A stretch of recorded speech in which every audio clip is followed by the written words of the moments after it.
Welcome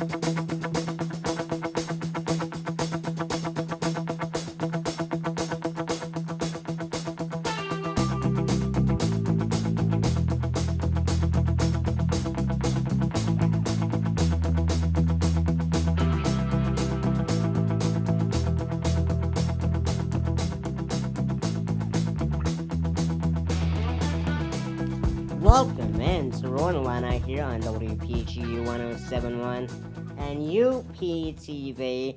Today we have quite the extravaganza. If you're watching on UPTV right now, your mind is probably blown because you see Kane Walters to my right. Drum roll, please. You're back, Kane. How I'm are back. you? Yes, and in addition to Kane, of course, we have James, Boyd, Will Gerard, and Andrew from UPTV rocking the camera off screen. And later today, we have Michael Mitchell from the men's wheelchair basketball team stopping by to talk about his team and some other fun stuff. But to start off the bat, we have probably kind of some disappointing news for Illinois wheelchair racers. On Sunday is the Berlin Marathon. You will not see any Illinois wheelchair racers in the marathon. Air Berlin is the leading carrier for the Illini, and Air Berlin just went bankrupt. Yeah, So it's tough. Oh, wow. So you will not see Tatiana McFadden or Amanda McCrory on Sunday in Berlin. They could find another option, but according to Adam Blakeney, their head coach and Team USA's coach, that would be too expensive. And I believe they also found out too late in the process to find tickets. I was going to say, was this really short notice? Yes. Yeah. Wow. So, Ryan, what does this, I guess, bummer mean for big picture things as far as Amanda Sure. and Tatiana? Yeah, so right now Amanda McCrory is second in the world in the women's wheelchair division. Tatiana is not quite in the top 5 just yet because she missed the Tokyo Marathon, and obviously that significantly affects her points. But it will not help Amanda whatsoever. It might be tough for her or Tatiana in the bigger picture to claim a world title. And of course, Tatiana is chasing her 6th world title. Not too bad. Is it Manuela Shar at the top right now, Yes, she is. She will be there.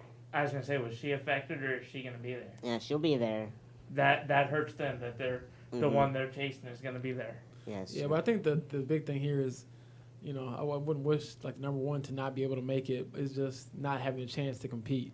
That's Exactly. the thing. It's one thing to lose, but it's another thing to not be able to even get on the track and go head-to-head with the best. Especially for circumstances that are completely out of your control, something like that happening. Exactly. Yeah, I know Adam was very disappointed, and I'm sure anybody is on the wheelchair track team here. But good thing is they got refunded, or at least Amanda McCrory did. And so they're going to be here, maybe adding in some extra exercises and some training sessions. They were not on the track this morning. Found that out. Dun, dun, dun. What? Yeah, I was there. Nobody else was. So I drove around Ryan the was track. getting his laps in, Yeah, preparing for tonight's show. Yeah. It's getting ripped for the show to sit in a chair and talk for an hour. Yeah, so that's what we do on the show, Ken. We just joke about getting ripped and then sitting here and talking. We'll have more jokes about that in a bit, though. Oh, yes, I'm sure we will. But one thing Adam said was that the Berlin Marathon does not support the wheelchair division like the other marathons on the World Series do. So that would be the New York Marathon, London Marathon, Tokyo, Boston, and Chicago. They are big supporters of the marathon for the wheelchair division. And in fact, the New York Marathon just increased the cash prize in the wheelchair division. I mean, it's significantly different from like the able-bodied counterparts. They're getting 6 figures, and then you have the winner of the wheelchair division getting $25,000 or $10,000. So they're not able to buy too many different plane tickets. So that is not fun for anybody. And I know Adam is very disappointed, and so yeah, we'll see what happens. The Chicago Marathon is in a couple weeks on October 8th. Obviously, they'll be there. If they can't fly, I'm sure they'll drive. Well, and They're the good thing for them is that means they'll be even more well rested. So hopefully Right. they can beat out anyone that was in Berlin Mhm. that had the shorter turnaround. Mhm. Hopefully this just makes them show better in Chicago because that's going to be their main goal now. You got to move on, and that's going to be what you look forward to. I mean, if anything, I think if I was Tatiana, for instance, I'd probably have a little chip on my shoulder after not being able to participate in Berlin.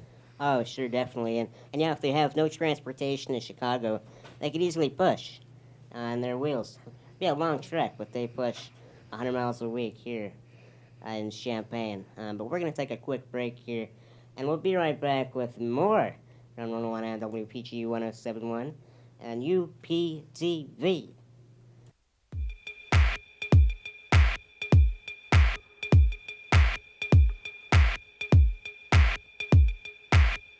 And we're dancing here on Rollin on WPGU 107.1 and UPTV. James has got moves. Always got moves, Ryan. And now we're joined, to my right, by the one, the only, Michael Mitchell. Hey, what's going on, guys? How you doing? Good, how are you, Ryan? Great. It's good to see you. I see you too often at 7 a.m. anymore. Yeah, it's just a little Man. So we got some wheelchair basketball coming up here in a few weeks. You're going to Chicago Yep. in about a month. What is the team looking like at this point? Well, we're in a weird position now because the team's been old since I got here in 2014 was my first season, and this year I think we've got 8 underclassmen and 2 upperclassmen. So we're really looking to grow a lot this year, and they're working hard. You saw us at Rams the other day, and we're putting everything we can in, and gonna put something together. We're excited for it. Mm-hmm.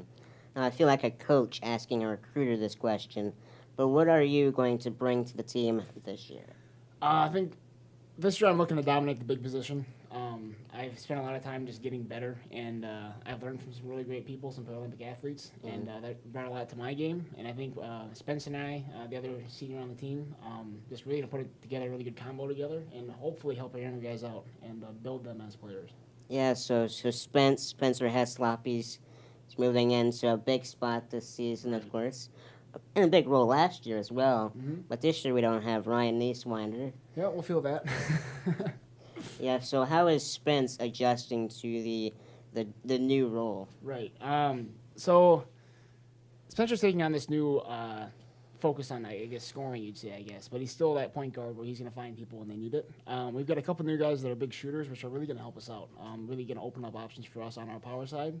And I think it's a big deal for Spencer just to be able to stay calm, which he's done so far. And he's been, sinking three-pointers in our scrimmages. He's ready to go. So it's been really fun. Not bad. Yeah. Makes my job easier, too. Yeah, so what are the new players look like, the freshmen? What are you seeing from them? So like I said, we had a couple really good outside shooters. One guy that's got a lot of speed. I don't remember. We lost R2 Jaguan last year. He's one of the fastest guys in the college division. And we picked another guy up named Noah Hotchkiss. He's from Colorado. And really just keeping up with me and Spence and Rams. His conditioning's real good, and he's ready to go. And, fast breaks after those layups on the other side. Get a lot of points off that. Now, for those who haven't done ramps at 7 a.m., can you kind of describe what that workout is like, what it entails, and what doing it will obviously do for the team? Right. Ramps is, a test physically, but it's also, it's a mental strain. You're pushing the entire way up, and your muscles are tired. Those of you that work out, you're at that last 2 reps on bench press. That's what it feels like on ramps the entire time, and you just got to keep going. You go forwards and you go backwards, and you go up 4 stories at Memorial Stadium, and that's when you really get to separate the men from the boys in a way, and really see which ones of your teammates are ready to work and be there, and really fight it out. The young guys, we haven't had any injuries on ramps this year. You're tired, and some people fall over, all that stuff, and we do sprint sets in between. So really, it's an hour of conditioning, and you don't get a break. Speaking of ramps. Right. Will and I went to practice yesterday morning. We did not race you guys. No. We'll just get that clear. There was no way we were competing with you. I almost ran into you on the way down. Yeah, we made an effort to stay out of the way as best as possible. Yeah, I almost got hit by Caitlin Eaton a few times. But anyways, I sent a tweet out saying we ran with the team. Yeah. Wrong. We didn't run with you guys. We walked very slowly. The ramps were very steep, Right.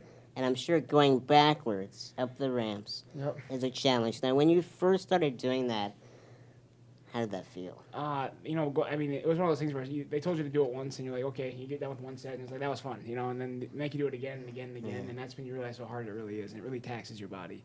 And honestly, the biggest thing on ramp, not the biggest thing, but, you get all the way to the top, and your only, break is if on the way down. When you're going really fast, I hit the wall 3 times, going full speed, you lose a little bit of traction, and you go straight into the wall, and, Spencer he just rides the whole way down, doesn't even slow down. It's crazy. And these walls are cement, right? Yeah, I had the bricks, actually. Okay. Oh, Lord. My brittle bones would not last.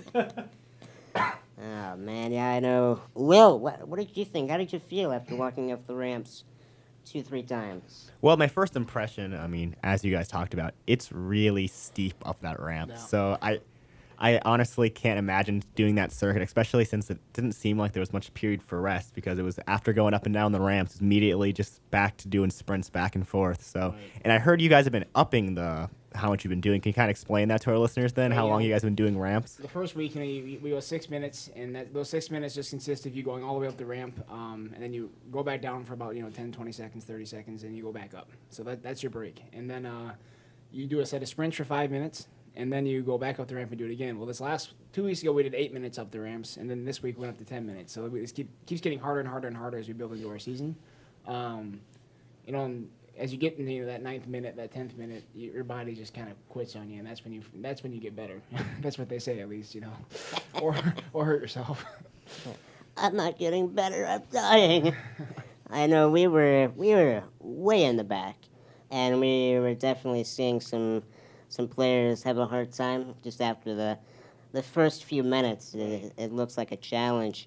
How do you stay mentally focused on that last minute? Those last minutes, you got a few teammates that are really there for you. And I try to be one of those teammates as a leader on these teams, and Spencer's one of those guys. We got the gal on the ladies' side, the Kerwin Brown. And really the big thing is you're picking your teammates up. You're tired, but you're doing ILL cheers. You're telling everyone to fight, and you show them that you're giving everything you got, and that brings them up too. You're battling the trenches there. Yeah, I was doing everything I had. I was going super slow. Well, I looked at the ramps. I'm like, that's probably too steep for my chair. I probably shouldn't do this. And then Will started going up the ramps. I'm like, well, let's see what happens. We got a lot of good footage and photography out of it, so hopefully we'll start churning out some content soon. And I did not pop a wheelie, so I was Yeah. fine. And Yeah. going down was pretty scary. It is, isn't it? Yeah. Yeah. It looked fun for you guys. No, for some of us, not for me. But on the way you're on cement. It's not exactly even. Your wheel comes up a little bit. And you can't turn it anymore, and you end up going into a brick wall. And you become very familiar with that over the years. Yeah, Yeah, something you have to take into account, Ryan. Our casters are set to rock, Right. and that's another thing you have to take into account. And if you get back too far on those, you're going on your head. And the casters are. So just like like on a skateboard, you got those caster wheels or on rollerblades. Yeah. Okay. We've got a set of 4 of them, and they keep our show from doing falling over backwards. Yeah. Really, right. And those ramps are at such an incline that we've had 3 or 4 people go over in the last couple of years, and so we had to teach ramp etiquette to the freshmen this year and try to keep them safe. And how they like ramp etiquette. Well, I mean, it's necessary, and they've been doing all right so far. There's a couple of freshmen actually on the fast ramp already, which is good to see. We have to separate by speed, so on the way down, people are ready to, yeah. I know there are 3 different ramps that Right. could go up. Yep. Now, which one is the fastest? All the way to the right, you get the fast ramp. And I found out this week that we get the worst view. The other 2 ramps, they get to the top and they get to look over the the football stadium. I know, We just right? get 2 brick walls. Nice. That's attractive. A reminder of what not to run into. Yeah, no, There you right? go. Yeah, all the way down. Yeah, I was quite amazed by the amount of work. I mean, I've watched you guys for 1-2 years now, and I Right. think I have an understanding of what you do, but I've never seen that. Mm-hmm. And I know everybody was red in the face and red all over. How do you feel like later that day? Are you sore? Oh, yeah, I mean, you take a couple naps if you got time. I mean, every Thursday, it's necessary. That's a big deal. You know, we have some football players, some softball players coming through in the morning, and a lot of them stop by and watch, and they just watch us do it for a little bit because it is a big workout, you know, and it's easy to tell, you know, and it's cool that we can have that kind of appreciation from our other athletes here at UIUC. Yeah, and speaking of other athletes, you know, we started the show saying I would never mention Levy Smith. I'm going to break that rule. So Levy Smith was at practice. Right. He showed up. I was down. I was probably the second or third set of ramps, and I saw Lovie Smith, and I was like, "Oh!" And I hightailed it right back up the ramp, showed him what you can do.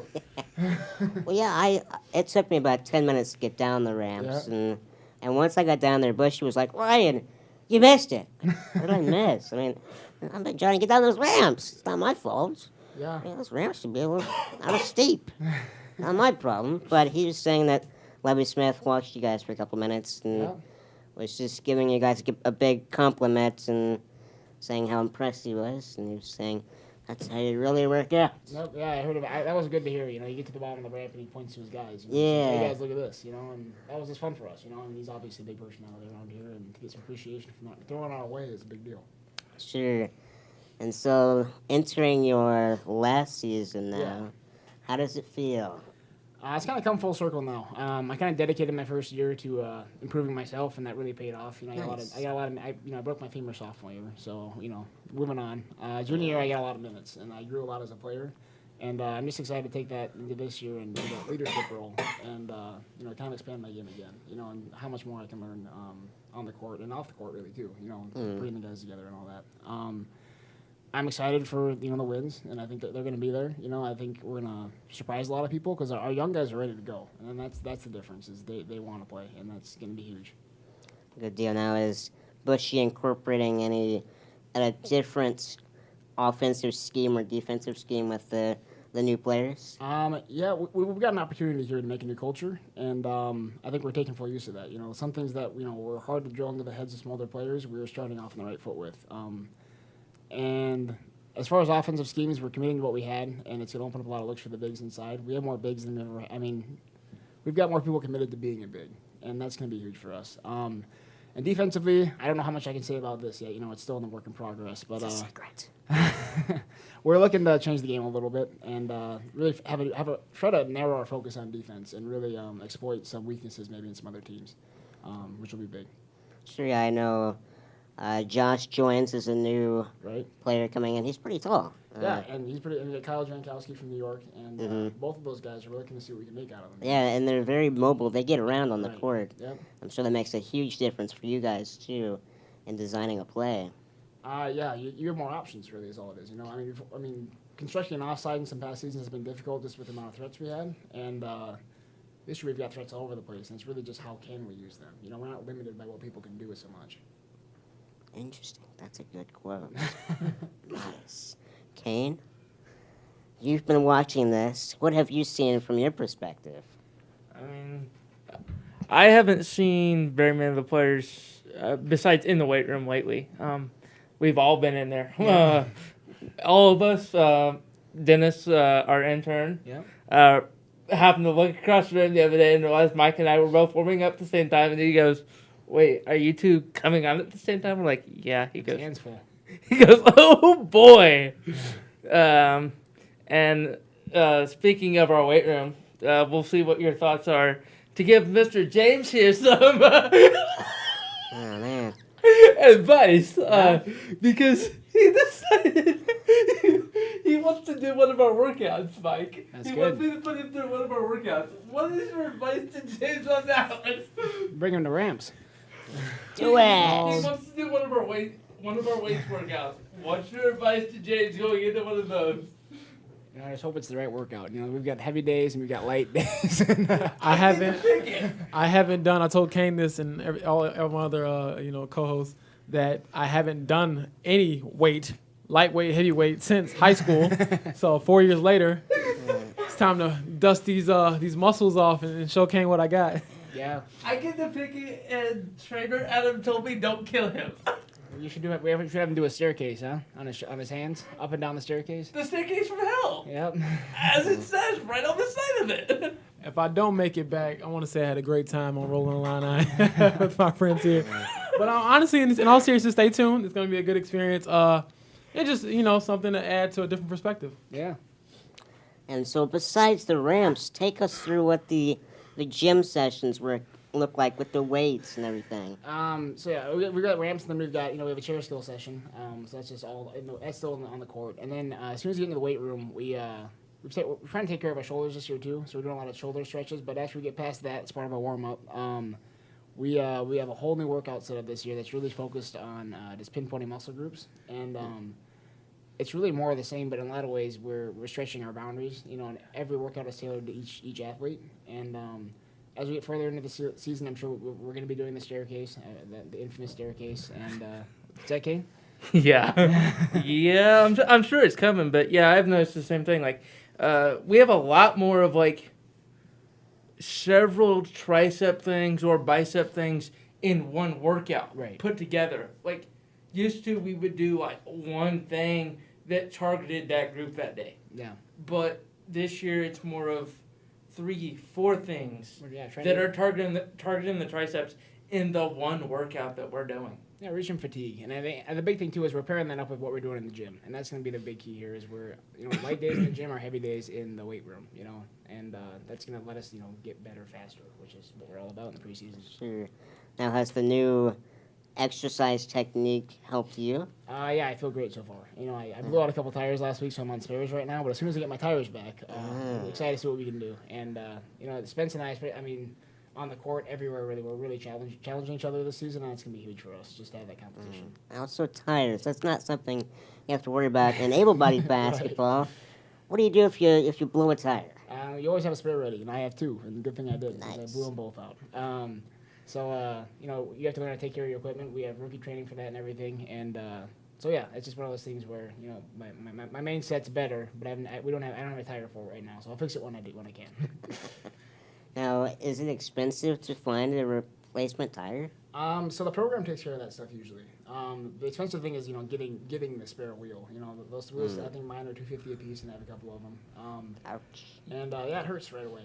But they ideally they last 10, 15 years, depending on how you're using them. Yeah, that's the rim part. The tire itself isn't that expensive, but the actual rim itself is what most people don't carry a lot of because they are expensive. Interesting stuff. So we'll be right back here on one end, WPGU 1071 and UPTV.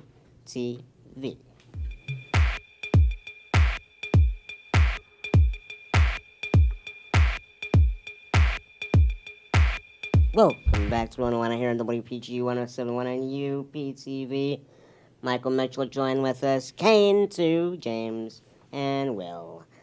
That was nice. That sounded cool. Anyways, James, you've been doing some cool stuff here. So outside of being on TV and looking great and getting ripped, James is calling people out on the fields. He's throwing flags. He's making people mad, and he's being a referee. Tell us about that, James. Last Saturday I had the opportunity to referee. I usually referee normally for intramural sports here at UIUC for campus recreation, but we had the opportunity to referee a flag football tournament for the Special Olympics. So that was a different vibe, different feel for the tournament. A lot of the players, had intellectual disabilities, but overall, I think it was a good environment just to be in because a lot of them really just play for the love of the game, and it was like kind of a relief from getting yelled at by our usual participants here at the school. I tell people all the time the referee job is the most thankless job in America. Yeah. When you win, they love you. When you lose, they hate you. So, but that Saturday was definitely an eye-opening experience in the sense that it was just a different way of doing flag football than I'm used to, but it was still a way for many people to feel included. So I thought it was a dope event. Yeah, I tried to call you out a few times. Ryan rolls up and snaps me pictures of me trying to explain a rule. And then I ripped him apart on social media. Yeah, I probably explained the rule wrong, but, refs make mistakes. We like to act like we don't, but we do. Initially, when you told me about that event, you said it was a Paralympics football game. Right. And I was blown away. Right. I had not heard of that. But there's a difference. Yeah. I would have competed. I used to be a flag football star. Yeah, I think my boss or somebody kind of told me the Paralympic event, so that's what I was thinking going into it. Then I read the email again, and it's like, oh no, like Special Olympics, and obviously there's a big difference there. So if you want to break down the differences, Ew. Ryan, I'll let you take it away. Well, sounds like a Jeopardy game here. What is the difference between the Special Olympics and Paralympics? Well, it's quite different, but not that different. So with Paralympics, you have mainly, and you can correct me if I'm wrong, Michael, mainly people with physical impairments. So whatever that looks like, if it's a prosthetic leg or whatever, or they just don't walk or whatever. They play wheelchair basketball, play judo, wrestling, powerlifting, anything and everything. But with Special Olympics, it's primarily focused on intellectual disabilities. So that is more cognitive than a physical impairments. So with an intellectual disability, it's like autism or the like. And they have their own sports and games. They have a world games to get medals, of course. And they have very similar sports to Paralympic sports. But athletes in Special Olympics do not compete in the Paralympic Games. That is primarily for para-athletes like Michael and Kane. But there's a curveball in that there is a swing and a miss, in that there are federations, international federations, that allow and work with athletes with intellectual impairments to compete in Paralympic Games. And that's something I actually just learned a month ago. Yeah, I'm saying we were talking about this yesterday, and I was like, wow, it just shows that when it comes to sports and in the world of sports, there's always like this avenue for everyone to be included. One interesting thing just from the refereeing the Special Olympics that I kind of picked up on, or maybe I just didn't notice it, was that a lot of the participants, you would think I was out there with a bunch of like kids, but it was really a bunch of adults and people that had, autism or whatever, or other intellectual disabilities. They're out there still playing, still getting loose. And it just reminded me that, even though I might see this on TV as, a lot of kids having it or young adults having it, that is a lifelong thing, and despite that, they still go on and do like things after the age of 18 or 17 or 18 years old. And like I said, overall, cool event, a lot of touchdowns scored. Some teams, like I want to say one team, the first play of the game, they did a fleek flicker and shocked me. It was better plays than I see in a regular intramural sports. So it was a cool event, and there was the first time that Special Olympics had come here to our campus to do that event. So that was cool. They gave us, T-shirts and took pictures. And overall, like I said, it was hot. But besides that, it was a good day for some flag football. Yeah, I know when we brought up the idea of this segment, and I was doing research, and then I heard about this international federation, and my mind was very confused because everything seemed to go together. And so I was asking my editor at the IPC to kind of define a difference, and she basically said that the Special Olympics is kind of focused on participation and inclusivity, which is the same for Paralympics. But I think Special Olympics is primarily for putting those athletes out there and promoting them and showing what they can do instead of what they cannot do, which is great. That's always needed. But with the Paralympics, it's very similar. The Special Olympics and the Paralympics have very similar mission statements. It's to promote these athletes, no matter their impairments or disability. But one interesting thing to notice that the Special Olympics is more about helping the athletes' health. So they do a lot of work outside of the games to promote these athletes' health and then work with them to make them stay healthy, because sometimes with the cognitive impairments, it can affect self-care and decision-making. So they go through various checkpoints to make sure everybody's doing healthy, and I think that is great. But the game is still there. They're still competing. They have. Yeah, games trust me. all Like over. none of them wanted like to lose or were out there. To, it was fun, but it wasn't just to be out there. They wanted to win, and if I made a call, they definitely reminded me that they wanted to win. Maybe not in the most polite way, but it happens. But like I said, it was definitely a relief from our regular sports. Man, we get beat on pretty hard sometimes, but it was cool. It was a cool event, and I would definitely do it again. They said they're coming back to do a soccer event. I want to say in a few months, so. I will definitely be putting on the stripes again. Yeah. Nice. That's And getting all the Foot unfortunate. Locker jokes. They never end. Never end when you put on the stripes. I might have to do that next time. Yeah, I know. I helped announce a Special Olympics event in high school a few years ago, and I was blown away by how fast these people were on the track. Like, man, that guy's going like 100 miles an hour. There's no way I could keep up to that. He was probably running just as fast as Tatiana, if not faster. It was ridiculous. So I think that is all we have for tonight. We have some Illinois hockey match. Illinois hockey coming up right after this. For Michael Mitchell, thanks for joining us. Hey, thanks for having me, Yes, guys. we do appreciate Yes. it. Some good insight there. Kane Walters, back and better than ever. James Boyd, Will Gerard, Andrew with UPTV. I'm Ron Wilson. This has been Rollin and WPGU 1071 and UPTV. Now here's some Illinois hockey.